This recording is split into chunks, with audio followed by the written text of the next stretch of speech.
সাদা কাফন আমার আপন,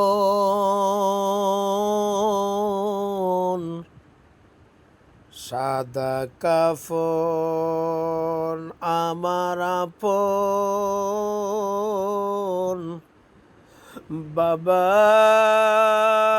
আমি যতটুকু আমল করেছি সেই আমল নেই। সাদা তিন টুকরা কাপড় নিয়ে কবরে শুয়ে থাকতে হবে বাবা।